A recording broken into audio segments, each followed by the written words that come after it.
Dumping গ্রাউন্ডে ফের লেজ কাটা অজগর। এক মাসে 4টি অজগর উদ্ধার, আতঙ্কে জলপাইগুড়ি পাহাড়পুর। মৃত অজগর উদ্ধারে মাত্র একদিন পরই আবারও লেজ কাটা অজগর মিলল জলপাইগুড়ি পাহাড়পুরে ডাম্পিং গ্রাউন্ডে। তিস্তা নদী সংলগ্ন এলাকাটি যেন অজগরের নতুন আড্ডাস্থলে পরিণত হয়েছে। এক মাসের মধ্যে এখান থেকে উদ্ধার হয়েছে 4টি বিশাল আকৃতির সাপ।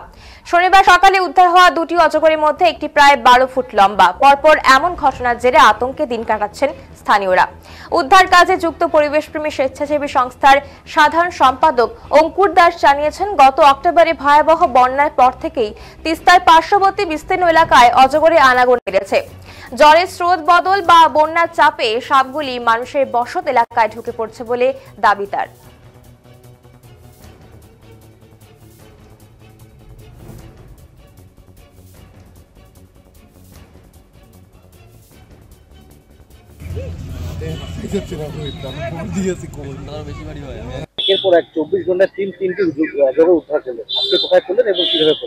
দেখুন, 24 ঘন্টা বলতে গত এক মাসের মধ্যে 4টা অজগর উদ্ধার একই এলাকা থেকে। তার মধ্যে গত 24 ঘন্টা মানে গতকালকে একটা এবং আজকে 30 মিনিটের ব্যবধানে 2টা, টোটাল এক মাসে 4টা অজগর উদ্ধার হয়।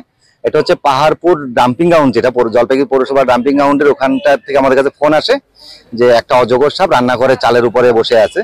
আমরা যাই এবং সেখান থেকে 10 ফিটের বেশি লম্বা একটা অজগর উদ্ধার করি। এবং যেহেতু জাতীয় তিস্তা ব্রিজ সংলগ্ন জাতীয় সড়কের ওখানটায় একের পর এক অজগর উদ্ধার হচ্ছে, মানে এক মাস আগে একটা, গতকালকে একটা, সেই ক্ষেত্রে আমরা সেখানে নজরদারি চালানোর জন্য বন দপ্তরের কথা বলি। বন দপ্তর আমাদেরকে অনুরোধ করে যে আমাদের লোকবল কম, আপনারা একটু নজরদারি করুন। সেই নজরদারি করতে গিয়ে যেমন গতকালকে একটা অজগর উদ্ধার করি আমরা, যদিও দুর্ভাগ্যবশত সেটা সম্ভবত গাড়ি চাপা পড়ে মারা গেছে। এবং আজকে আবার নজরদারি করতে গিয়ে আমরা প্রথম সাপটা উদ্ধার করে আমরা ওইখানে পৌঁছে যাই এবং সেখানে প্রায় 13 ফিট লম্বা একটা অজগর উদ্ধার হয়। এটা অবশ্যই চিন্তার বিষয়। আমাদের ধারণা যে অক্টোবরে যে বন্যাটা হয়, সেই বন্যায় অজগর সাপ চারদিকে ছড়িয়ে পড়ে। যেমন মন্ডলঘাট, টাকিমারি চর থেকে উদ্ধার হয়, তেমনি ভাবে পাহাড়পুরের এলাকার থেকে ইতিপূর্বে গতকালকে নিয়ে 3টা উদ্ধার হয় এবং আজকে 2টো। আরো অজগর আশপাশে ছড়িয়ে, মানে তিস্তা নদীকে বিশেষ করে 2 পারে প্রচুর পরিমাণে অজগর ছড়িয়ে ছিটিয়ে থাকতে পারে। সেটা বন দপ্তরকে অবশ্যই ভাবা উচিত এবং বন দপ্তরের যদি নিজস্ব লোকবল না থাকে, সেক্ষেত্রে আমাদের মতো যারা পরিবেশ প্রেমী আছে তাদের দ্বারা নজরদারি চালানোর ব্যবস্থা করা উচিত।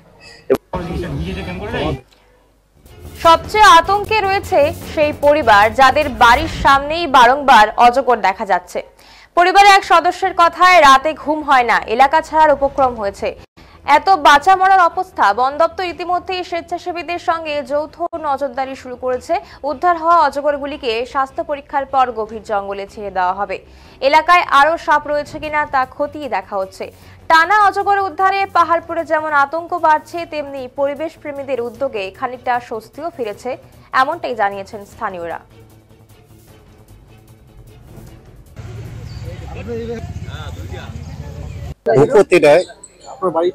পাহাড়পুর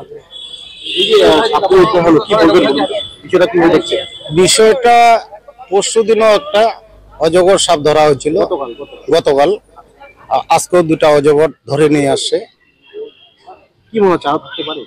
হ্যাঁ, আরো থাকতে পারে।